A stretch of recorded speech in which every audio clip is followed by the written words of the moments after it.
Hello and welcome to the Corporate Escapists TV show. I'm your host, Christine Innes, and I'm really excited to have the beautiful lady here joining me, Angela, today. She is the founder of an online store called Finley and Me, and with using all of her knowledge from creating this store, she now coaches beautiful women to be able to follow their passion and to create a business as well. So I'm super excited to have you today, and we can really talk about, what are some of the key fundamentals, I guess, for people wanting to start their own business, but, just also your journey of stepping into the online world, but also into business coaching as well. So welcome and thank you. Gosh, thank you so much for having me. I really appreciate it. Super excited to, get into this episode. Yeah, and as I said to you just before, I have been stalking you, and I use the word stalking because I've been following you on social media for about 12 months, and I really do love what you do because, you really, for me, you just show up authentically, and that's one of the big things that I'm really about is, there's no point having these two different personas. You really need to show up authentically to be part of your brand and to sell, yourself and your story and your products as well. I couldn't agree more. And I think, there's a saying, they say you never want to meet your heroes because sometimes your heroes can disappoint. And I've had a few experiences this year where I met a few people who I perceived them to be one way because of how they have presented themselves on the world of social media. And then when I met them in America at a couple conferences, they were quite rude and distant and was always looking for the next conversation to have. And I left a little bit deflated, And so one of the biggest compliments people give me is I run Australia's leading 4-day, 3-night women in business retreat. And they say, Ange, you're exactly how you are when you're in your Facebook group. You're exactly how you are and on the podcast. And that to me is, if I never hit 8 figures, if I never hit 7 figures in this particular business, that I actually am okay with that because I need to, for myself, walk down the street and be able to give people a hug and ask them how they are. And so it's really important for me that what you see online and hear on my podcast is exactly what you get when you're in person with me. Yeah, I agree. I had somebody say to me, "Oh, you're exactly the same," and I'm like going, "What were you expecting?" I show up. I'm a jeans sort of girl, and I will show up at meetings and that in jeans because I really wanted to leave that sort of corporate persona behind me. But I think it's the best compliment that you can ever receive when someone says you're the same as what you are on your online presence. So yeah, it's fabulous. Can you, I really wanted to sort of talk to you today a lot about, obviously you've had this sort of online presence with your store and that, but then obviously using all of that to really create just such a thriving business, to give you lots of knowledge to your clients about helping them, start their business as well. Is there one particular question that you get asked, over and over and over again when people want to start a business and, it could be the fear that kicks in or, where to even start? I think that's probably the primary question is there's so many cool ideas, but what do I do first? What's the moving piece, right? And so that's probably what I'm led with more often than not in either DMs on Instagram or in my email. So for me, I always just say is before you even think about starting a business is what are you genuinely passionate about? What are your values? What do you actually stand for in life? Because those values have to be filtered and infiltrated, in throughout your business, your content, who you are. And then obviously, you have to have a good product or service. You cannot sell a turd. You cannot polish a turd. So, if you really don't have a good product or service, and you haven't gone out there and done your research to see who else is doing it, is there a gap in the market? How could you spin it to be yours? Now, I'm all about, again, there's a million business consultants and coaches out there, and we all bring our own thing. That's okay. But you still have to have an audience. You still have to be able to sell to people, and people still need to be able to buy from you. So, I'm not saying that you can't start a business just because other people have the same idea, but you really need to hone in on how you're going to capitalize that because you cannot you're not going to be able to survive and pay bills if you're not making money. And another thing I look at also too is, so once they kind of get their values and their passion and they kind of got a product, is I also explain to them is what's really important for you is, do you want to remain a hobby? Do you want to replace I look at it three ways. Do you want to be a hobby, which is fine. There's no wrong or right way. Hobby. Do you want to kind of replace an income, so your corporate income or your job income collectively, or do you want to build an empire? Because those three ways are very different pathways and very different strategies that need to be accompanied with each of those pathways. Yeah, I love that. And I love the part that you said, about really getting to know you, because I think that everybody needs to have that solid foundation. And one of the things that I found, especially, starting a business myself, is that I started to really uncover so much more about myself, because, you really needed to I have to own who I am, because I am the brand, I am the business.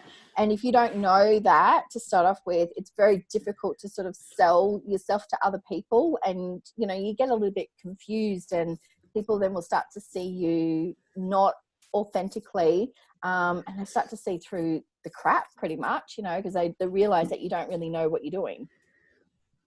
The facade can only go on for so long, right? Like it's whatever that is. I mean, you've got people trying to be business coaches and they've never had a business before, and they've never they take a course off the back of a freaking Nutri-Grain or cereal box, right? Like it's only going to get you so far. That the whole thing about fake it till you make it, I actually kind of think is a little bit of bullshit, because it's like, no, you can't actually fake it till you have to make it. You actually have to have a good strategy, have a good, product, and then be able to I'm not saying work hard to the point of, I hate the word hustle, but I'm saying that you are going to have to put some hours in order to get leverage. Because if we all could just start a $7 million or a 7-figure business overnight, everyone would be doing it. So there is an element of, I do believe in working smarter, not harder, but there is definitely an element in those infancy stages that you do have to put some probably more hours than what you would ever have thought you were going to do into it.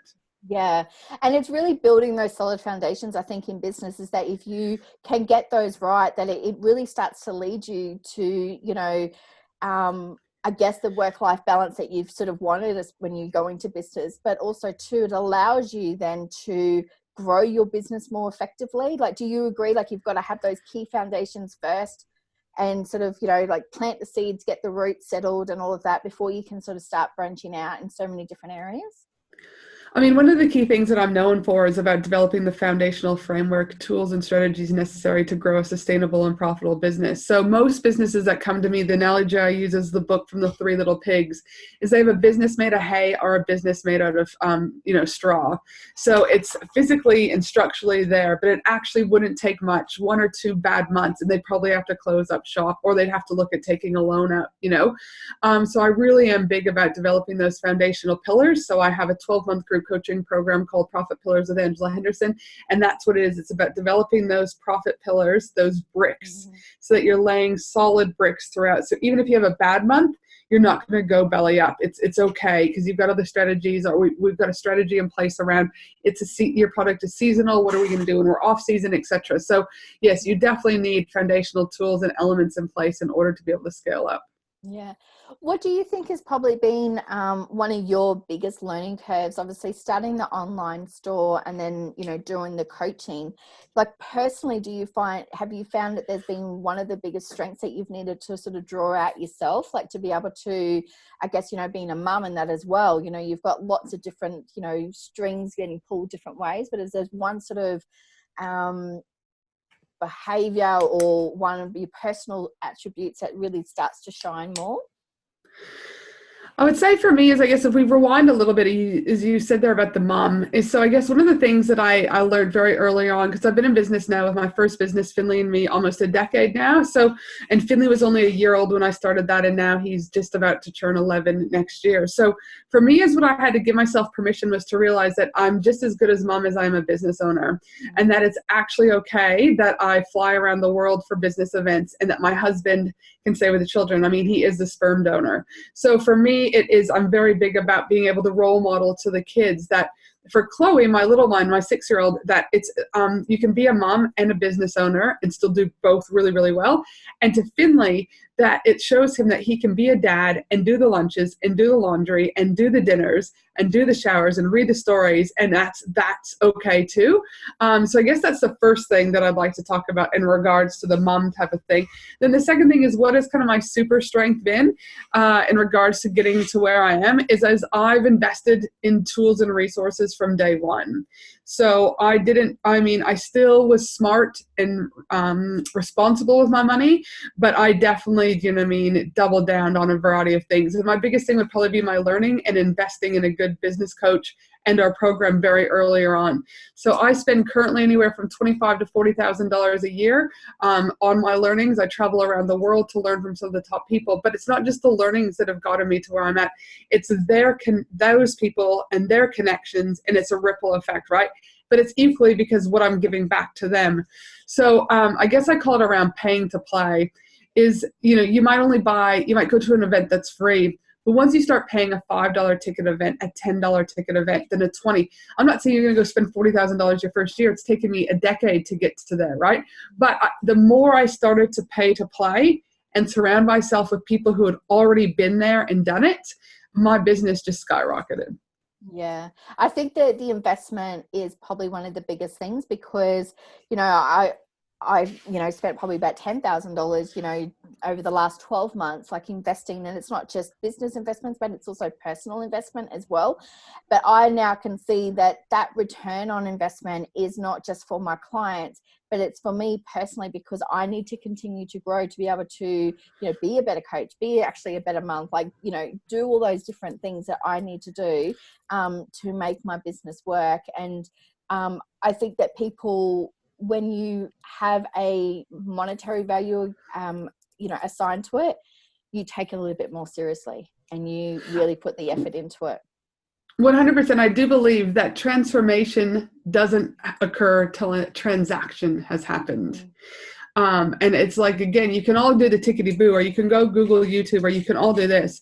But once you have to start putting any dollar amount to it, you take notice, you step up a little bit more, you stop playing small. So I definitely agree that, again, the transformation occurs predominantly when a transaction. And even with my 4-day, 3-night women in business retreat, I give out 10 scholarships to women in business because I'm also a business mentor with the state government here in Queensland. And when they asked me to do that about 24 months ago, what we had realized when we started looking at the data is why women in business are failing at a much higher rate than males. And one of those key things is that women have the lack of financial resources to be able to then access business resources to grow businesses. But what I did was, though, is I created 10 grants for women in business. And so the ticket to my retreat was $1,200, and I gave them a $600 grant. Now, some people came and abused me. They're like, oh, my goodness, you're not giving it to free. I'm like, no. We also know the research shows that if you give stuff away for free, people are less likely to be accountable. They're less likely to show up, and they kind of just like do willy-nilly because there's no attachment in any way, shape, or form, right? So the last 2 years I've given those scholarships away, and those recipients have been super, into it. If anything, in some ways, a lot of them are more into it than even the people who have paid full price, right? Because they know it's been a significant opportunity. So yes, in investing, but and being able to kind of look at those gaps too along the way. Yeah. I also found that, my son's all grown up now, he's 22. So, but I have seen that, he's even made comments going that as you've I've stepped up into the business and all of that, the ripple effect of him seeing me take that control and, building it and investing myself, it's almost like you sort of start to teach your children even different life aspects. And it is about going that you are just as important as everybody else. And I think that's really important for, mums in business to know that you investing in yourself and you investing in your business, it has this immense ripple effect, especially going down to your children, and you're teaching them so much more than just business stuff. You're teaching them their value and their worth. Mm-hmm. Their value, their worth, looking at time, gratitude, mindset, the list goes on and on, right? We have a gratitude wall in our house that we just started a few weeks ago. And so every night we try, it doesn't work out perfectly, but we just take crayons and we go up to the gratitude wall and we write what we're grateful for the day, right? And again, that really, I didn't do that 10 years ago, but through business, you start to you look at it, you've got a more of a growth mindset, I believe, the longer you're in business than a fixed mindset. You look at life a little bit different. And again, if I can teach that to my kids now, then I don't have to rewire their brains later on in life. Yeah. I mean, my son said to me a few years ago, as I started going through like a big whole transformation, he goes, I don't even know who you are anymore. I'm like, oh, well, that's a good thing, you know. I said, because I'm exploring who I am and, you know, learning more about myself. But it really does create, you know, just not with your children, but, you know, I see it with my nieces and, you know, even my sister and all that sort of stuff, that they really start to pick up on so much stuff. So investing in yourself is not just about you. It creates this beautiful ripple effect for everybody as well. Yes.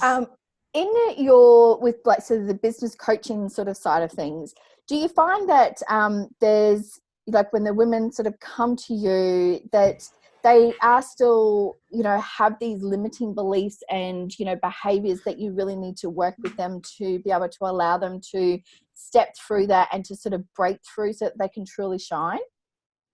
Some do, some don't. I would say it's depending on where they're at in business, right? If I had to say statistically speaking, or looking at kind of like the broad, those women collectively who are just starting out in business have a lot more stories and beliefs that we need to work through than those who have been doing it for a lot longer, right? So I guess I see more in my group 12-month group coaching program, which is more for those, say, 1 to kind of 2-year businesses that are just starting out. But yeah, we're working through a lot of those stories and beliefs. But whereas the one-to-one coaching clients, they kind of have been there, done that, and they're ready to rock and roll. But yeah, I do believe that business is 80%, 20% strategy, 80% mindset is what it really comes down to. Like anyone can go and get the strategies, but if you've got a hiccup in the road and then you're like, oh my God, you know, and then you cry about it for 12 days and then you stop your business, like that's not going to be helpful. Like that's a mindset thing that has not, like you've got the tools. And that's what I say to people who come onto my programs is that they'll ask me a lot of times, what's my ROI if I pay for you? And I said, your ROI has nothing to do with me. And some of them, and that's okay, because I'm repelling those people right away out of that I want to work with anyways. Because I'm like, your ROI is determined on how quickly you action our strategies. So if you choose not to action anything, you'll have the strategy and the guidance and support from me. That's not changing. But the execution of what we talk about is on you. And therefore, that's where the ROI is going to sit.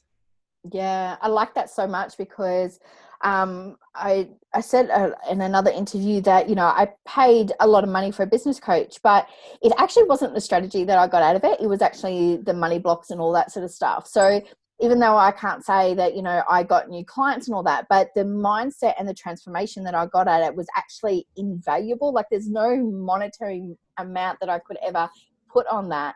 But some people just really want to know, well, how many clients am I going to get out of this? How many am I going to do that? But they forget about the holistic approach. And it's the personal work, the business growth, but it is actually up to you of how much effort that you're going to put in. You know, a business is similar to, you know, training for like the Olympics. Like if you aren't going to put the effort in, then your business is not going to, you know, get to where it needs to be.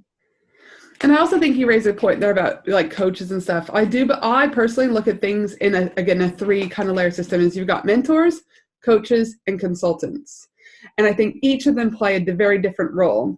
I also think that it's very important that if someone is a mindset coach, call yourself a mindset coach. Because you might be really good at mindset, but you actually might be really shit at business, but you're calling yourself a business coach. So people are hiring you thinking that actually your mindset, right? Like it can confuse the waters. And in Australia, you know, we don't have any governing bodies that talk about, you know, what are your credentials to be X, Y, Z. But I look at mentoring as someone who might just go have a quick chat with you, etc. I look more at coaching as that the person who is your coach is they're kind of extracting things from you and then kind of building on that. And whereas I look at consulting as someone who you're coming, and so I consider myself 75% business consultant, 25% coach, is that you're coming to me for specific advice. You're going, how do I start this business from scratch? What are the elements that need to go in this? Who do I need to be connected with? You're not paying me to go, how do you feel about that today? You know, that's not what people come to me for, right? So what I would be saying is if you're looking for a business coach and consultant, be very clear about what you're looking for and what their roles are and where their boundaries stop and end. Because everyone plays, like, for example, a dear friend of mine, Lisa Corduff, is really big into mindset, all right? And she's got this beautiful mindset program. Again, I would refer everyone, my children, to this lady for that particular program. But Lisa has built an enormous and amazing business, right? But she segments them in two different components. She's got her business mastermind group, which is over here. All right. So she's made it very clear. This is for businesses who are wanting to grow, excel, scale, etc. But then over here, she's got her mindfulness. Now, she still brings in the mindset stuff into that, but the mastermind is predominantly around business. So just be very mindful that when you're growing your business, who you're surrounding yourself with, what their skill sets are, because I do believe mentors, coaches, and consultants all play very different roles from beginning to end. Yeah, I like that really a lot, because it is, quite overwhelming. And, when I was looking for a coach, I was about just over 12, 18 months ago, like you sort of go, well, I didn't even know what questions to ask. I didn't even know what I needed to do. And I went with somebody that I had seen, quite online. I mean, I'm not disregarding the content that I got, which was fabulous. And obviously I needed that work to start off with, but sometimes we don't look at what gaps we have in our business that we need to be able to fix to be able to help us grow as well. Mm-hmm, totally. And that's why one of my blog articles over at angelahenderson.com.au is called the five most common things to look for in a business coach. And the other thing I talk about is the 10 signs you need, when it's time to hire a business coach, right? It's because, and I give that to people because I'm like, go and do your research also, right? Like, if you can't find me online, if you can't Google me, if you can't find me on Facebook, if you can't find testimonials, these should be all red flags. They should all be significant red flags when you're looking to work with someone. So so do your due diligence. It's okay to interview 4 or 5, 6 people and go with your gut. I think that's another thing people forget about in business is they try and are always looking for like, what's the mathematical equation? Sometimes you need to put that away and literally follow your intuition. Yeah. I'm so big on that because I find that, we forget those little niggling signs that we may have of, who we're actually going to connect with. And, if with every coach that you want to work with, you've got to be able to have that sort of open communication. And if you can't do that in your first initial chat, then it's probably not going to develop later down the track as well. I would agree. Yeah, beautiful. So with what would you say is, I mean, as I said, I've been following you for about 12 months. So I love your personality because for me, like, you're just so vibrant and, I love that you love color too. So, which, except for me, I prefer black. But, do you find that, people still get stuck in a tiny little box though when they're starting up a business and they have to really try to sort of, open them up and to, blossom like a flower in a way? And, is that something that you feel that you spend time with people when you're coaching them? I mean, I think it's a confidence, right? So as they start to get that support, that accountability, most women in business actually know what they need to do. Like every single person that I've ever worked with, I'm like, you know exactly what you need to do. But it's the how-tos is what they struggle with. It's the confidence that they struggle with and the mindset, right? So once we can create a strategy and once we can work on the mindset and we can build the confidence, most people are up and going, right? Yeah. But it's about, and we all have downfalls. We're all going to get knocked down, but it's how quickly do we recover from each of those ones to keep moving on. So I think every person that I work with, I mean, predominantly I work with women in business. That's like what I say, but I still get men that choose to work with me. They've either heard me on my podcast or they've seen me at the Queensland mentoring program. But through that, again, they each blossom in their own way, but they blossom again depending on what's happening in their personal life, if they're working full time, if they have kids. So each of it is a very unique situation. And I guess that's the thing too, is when you're looking at working with someone, a cookie cutter approach isn't going to typically work for most businesses. So, even though, so my 12-month group coaching program, we've got like the 8-week learning modules that people have, but then we also do hot seats and we also do monthly group coaching calls so that we can meet the individual needs of everyone. And then with my one-to-one things is like, even though I'm asking similar questions, it's still always going to be specifically aligned with their particular business. So, and therefore they bloom and they blossom based on, individual personality, family circumstances, etc. Yeah, I love that. So as we sort of start to wrap up, because I think we've just given everyone so much information here that they can, really be able to sit back and go, first of all, you know, what type of coach do I need? You know, what do I need to ask for? But do you think, is there one particular piece of advice, you know, with people that even you've worked with, is there one question that you ask, like mentors or coaches yourself, to sort of help you make that decision of who to work with? Listen, again, it's not even so much questions. It's how are they responsive to me? Are they responding in a timely manner? Are they polite? Are they consistent? Like I say, for example, there is this particular person in the United States that I was looking at doing a mastermind with next year. And again, very eager to get me on a phone, very happy to call. And then I said, listen, it was like school holidays. I said, and I just need to look at the dates next year because I was going to go to Canada. And then I said, listen, thank you so much. However, with my trip home to Canada, unfortunately, and I kind of had this like a little bit of a gut feeling anyways. And then I said, blah, blah. And then again, you don't hear anything, right? So again, it goes back to like, sometimes just sit on it, right? There's not a particular question. It's a feeling that I have with these people.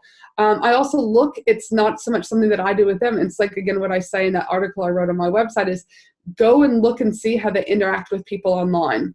So like, I'll go and see if they've got a Facebook community, or how are they interacting on LinkedIn? If they have a podcast, what do they, how do they interact on the podcast with guests, right? Are they open-ended? Are they kind of a little bit ego-driven? So I just do a lot of stalking because, again, the internet there's still a bit of a persona that people can have, as we talked about earlier on when I kind of met a few people this year. But if you're really going to drop money to work with someone, like, you really need to like kind of stalk the shit out of them, really.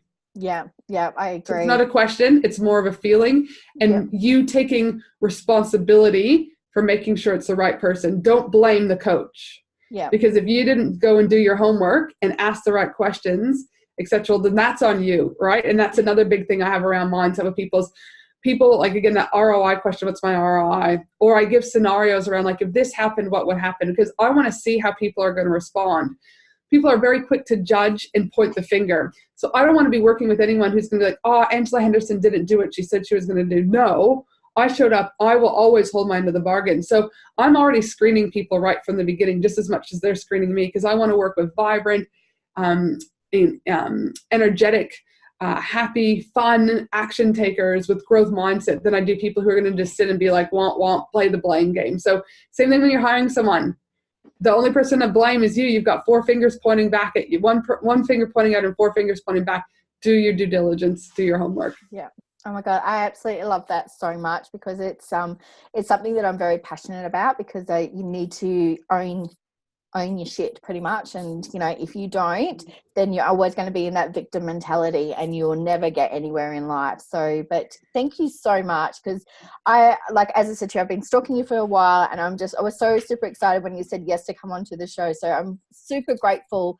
No, thank you so much for having me. I really appreciate that. It's been wonderful. So what I will do for everyone is I'm going to put all the details, how you can reach out to Angela below. So get in touch with her, follow her blog, listen to her podcast. She gives out so much information for you, to help grow your business as well. So please get in touch with her. I want to thank everyone for showing up today and watching this episode of the Corporate Escapists TV show. And just remember to follow your passion in life, because life is too short. So love and light to everyone, and thank you for joining us. Have an awesome day.